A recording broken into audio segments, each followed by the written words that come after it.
आज हम बात करते हैं सुभाष चंद्र बोस और आज़ाद हिंद फौज के बारे में। दूसरे विश्व युद्ध में क्या हुआ कि कलकत्ता में इन्हें जेल में बंद कर दिया गया था, क्योंकि उन्हें पता था अंग्रेज़ों कि ये कुछ न कुछ करेंगे ज़रूर। तो ये कलकत्ता से क्या होता है कि जनवरी 1941 में, कब जनवरी 1941 में ये वहाँ से फ़रार होकर एक मौलवी के वेश में गोनेर पहुँच जाते हैं। गोनेर से एक बीमा एजेंट के रूप में पेशावर पहुँच जाते हैं और पेशावर से ये एक ज़ियाउद्दीन पठान के नाम से ये कहाँ पहुँच जाते हैं, ज़ियाउद्दीन पठान के नाम से ये काबुल पहुँचता है। काबुल से ये जाता है पेशावर, काबुल से जाते ये अपने मास्को, रशिया की राजधानी मास्को में पहुँच जाते हैं, क्योंकि वहाँ पर ये कहते हैं कि मतलब भारत को आज़ाद करने के लिए कुछ योजना बनाने के लिए। जो काबुल से जो मास्को जाते हैं इटालियन नाम से, उसका नाम रखा था इन्होंने ऑरलैंडो नाम रखा था। क्या नाम रखा था? ऑरलैंडो इन्होंने एक नाम रखा था। इसके बाद में लेकिन क्या होता है कि लगभग 1942 में ही जर्मनी जो था वो था दूरी राष्ट्र का, और दूरी राष्ट्र के द्वारा जर्मनी पर आक्रमण करने के कारण सेकंड वर्ल्ड वॉर के समय, तो ये अब रूसिया पर आक्रमण किया तो रशिया क्या हो गया, अब मित्र राष्ट्र का सदस्य हो गया। इसलिए उन्होंने मास्को से निकल कर ये वापस कहाँ गए, तो बर्लिन में आ गए थे। कहाँ गए थे? बर्लिन में। उसी नाम में ऑरलैंडो जो नाम था उसी के नाम से वहाँ पर आ गए थे, पासवर्ड उससे वही था, उसी के नाम है। इसके बाद में अगर हम बात करते हैं तो जैसे ही जर्मनी में पहुँच जाते हैं, जर्मनी में पहुँचते हैं, किस नाम से? जर्मनी में एक सेंटर की स्थापना करते हैं, फ्री इंडिया सेंटर की स्थापना करते हैं। किसी कहते हैं फ्री इंडिया सेंटर की स्थापना करते हैं, फ्री इंडिया सेंटर की स्थापना करते हैं। जैसे फ्री इंडिया सेंटर की वो स्थापना करते हैं तो भारतीय, वो नाम तक वही था उनका पूरा, जो इटालियन नाम था।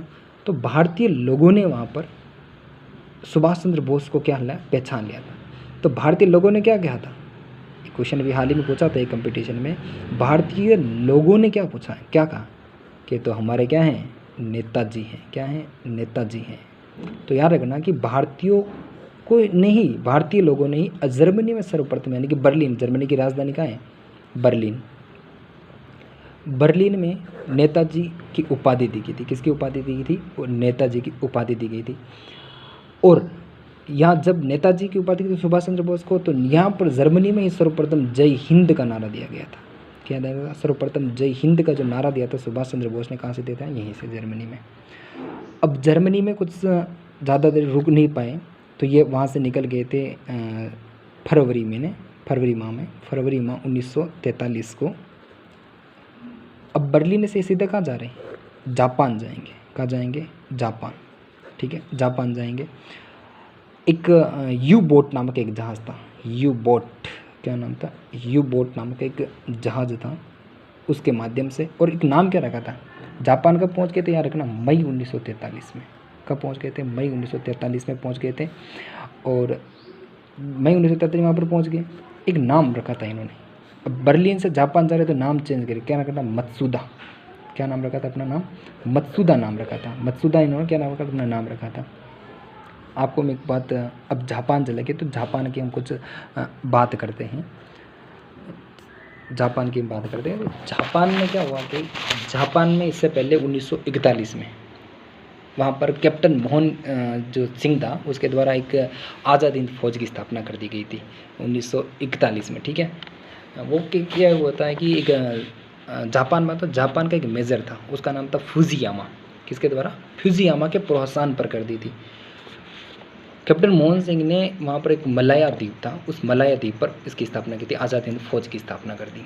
और इससे ही अभिप्रेरित होकर, क्योंकि आप सोचो कि वो अंग्रेज़ अधिकारी थे, अंग्रेज़ अधिकारी नहीं, ब्रिटेन सरकार की ओर से जापान में थे। कौन? कैप्टन मोहन सिंह।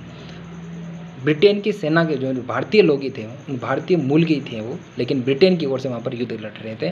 तो फुजियामा ने से प्रोत्साहन किया था, इसलिए वो वहाँ पर क्या हो गई थी, इन्होंने स्थापना कर दी थी आज़ाद हिंद फौज की स्थापना। अब कब की? तो याद रखना कि 15 दिसंबर 1941 को इसकी स्थापना हुई थी। 15 दिसंबर 1941 की इसकी स्थापना की थी। कब की थी? हम बात करते हैं 15 दिसंबर 1941 को इसकी स्थापना की थी। कब की थी? 15 दिसंबर 1941 को। किसकी स्थापना हुई थी? आज़ाद हिंद फौज की स्थापना हो जाती है। ठीक है, आज़ाद हिंद फौज की स्थापना हो जाती है। किसने की? तो याद रखना कैप्टन मोहन सिंह ने की थी, ना कि सुभाष चंद्र बोस ने, मोहन सिंह ने। हम आगे पर चर्चा करेंगे क्या किस प्रकार सुभाष चंद्र बोस का आज़ाद हिंद संपर्क हुआ। इससे ही प्रेरणा लेकर रास बिहारी बोस, आपने नाम सुना होगा, रास बिहारी बोस। रास बिहारी बोस ने क्या किया था, उन्होंने मतलब आज़ाद हिंद फौज से अभिप्रेरणा लेकर, यहाँ रखना, मार्च 1942 को एक लीग की स्थापना करते हैं। उन्होंने रखा था इंडियन, तो पेन चेंज करते हैं, तो इंडियन इंडिपेंडेंस लीग की स्थापना करते हैं। किसकी करते हैं? इंडियन इंडिपेंडेंस लीग की स्थापना करते हैं। वो करते हैं मार्च 1942 में। ठीक है, मार्च 1942 में जब स्थापना कर दी। अब क्या होता है कि यार हमने देते हैं रखना कि मई 1943 में वहाँ पर पहुँच गए थे। तो क्या होता है कि रास बिहारी बोस जो हैं वो जून 1943 में बैंकॉक, वर्तमान में आप कह सकते हो थाईलैंड की राजधानी है बैंकॉक। तो बैंकॉक में क्या करते हैं, एक अधिवेशन रखते हैं जिसमें सुभाष चंद्र बोस भी आ जाते हैं। और रास बिहारी बोस ने घोषणा कर दी कि आज़ाद हिंद फौज व इंडियन इंडिपेंडेंस हम किसको सौंपेंगे? अब सुभाष चंद्र बोस को सौंपेंगे। वो दिन ज़्यादा दूर नहीं था, वो था दिन 4 जुलाई 1943 को सिंगापुर में इन दोनों का संयुक्त रूप से सेनापति किसे बनाया गया था? सुभाष चंद्र बोस को। अब इसीलिए हम कहते हैं कि सुभाष चंद्र बोस ने आज़ाद हिंद फौज की स्थापना की नहीं की, जबकि आज़ाद हिंद फौज की जो कमान सुभाष चंद्र बोस को कब सौंपी? तो याद रखना 4 जुलाई 1943 को। नेक्स्ट आगे बात करेंगे किस प्रकार आज़ाद हिंद फौज ने आगे कार्य किया। Thank you.